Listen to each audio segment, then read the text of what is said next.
A Flash in the Dark, Chapter 18, Complications. A few weeks later found Len back in the warehouse he was using as a base. He glared at the screen in front of him. Foiled. It was impossible. Or at least, it should have been. He explained as much to his partners. One of them, Mike Marconi, had miserably failed. He felt nothing when he shot Mark. Not really. He'd lost his mask and his cool, had shot one of the guards of the armored car, and fired wildly at the blur, nearly hitting Len himself and grazing one of their other partners. "What do you think the blur is, Snart?" one of his remaining partners asked. Len smiled back down at the frozen image from the stolen video drive.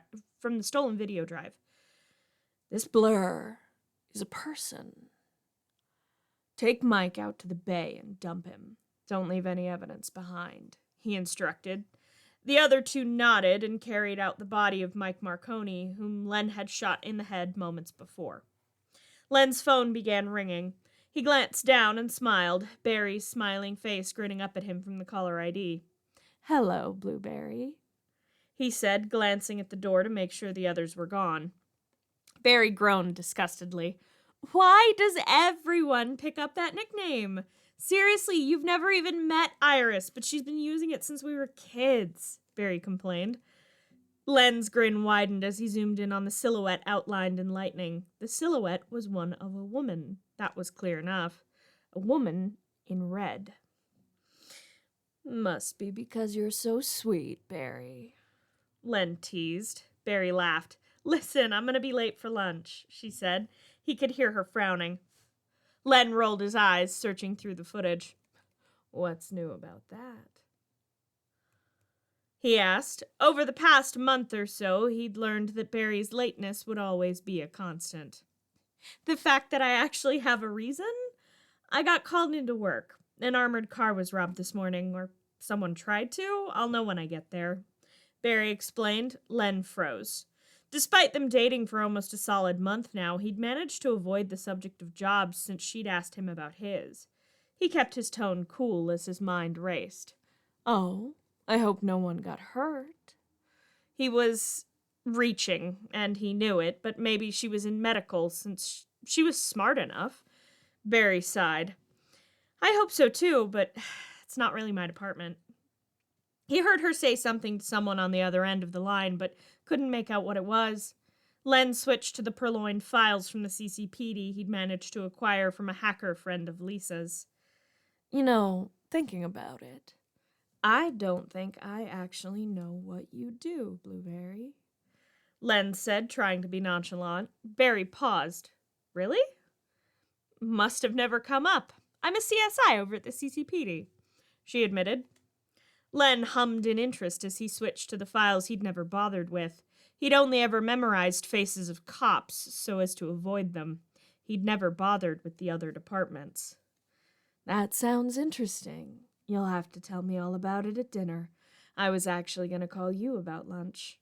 I had a client reschedule. Something about a death in the family." He heard the faint sound of sirens in the background. She must have reached the crime scene. "Oh, that's horrible. I'm sorry. Give them my condolences. I'll see you at dinner, then." "My place?" she asked. Len agreed and hung up before taking a deep breath and staring down at the computer in front of him. He rubbed his temple hard, trying to stave off the headache he could feel coming on. There she was, clear as day. Bernice Nora Allen, forensic scientist, age 25. There was also a very sparse footnote about her accident after the particle accelerator explosion. She'd spent 9 months in a coma, though only about 3 of them at a hospital. The other 6 were spent under the care of Dr. Harrison Wells and Dr. Caitlin Snow at Star Labs. That didn't make sense, but it did explain why she'd spent so much time there. He glanced around to make sure the others weren't back before he laid his head down on the desk and sighed. This was going to get complicated. Very, very complicated. And not the fun kind. Barry grinned to herself as Captain Singh passed around the sketch from their anonymous tip. Barry had actually called it in to Joe specifically, using the trick she'd learned she could do a few days ago. Vibrating her vocal cords was a very weird sensation, but it did make her voice unrecognizable. Cisco had been over the moon that she was still discovering new things she could do. We're running facial recognition on this photo. Do we have an ETA on when that'll go through, Allen? Singh asked. Barry nodded. Should be within the hour, she assured. Singh nodded again. See if you can do anything to speed that up, Allen. And I need any prints run through the database, he pointed out. The only prints we could lift were from the driver and the guard of the armored car. Nothing from anyone else. I'm trying to see if I can find out anything about where they got the liquid nitrogen. If we can find who sold it, we can find who bought it. Maybe find them through that, she said, shaking her head. Singh nodded. Get on that. He gestured for her to leave, and she nodded, heading off to her lab. Georgia, at the front desk, waved her over before she could mount the stairs. You've had a delivery, Barry.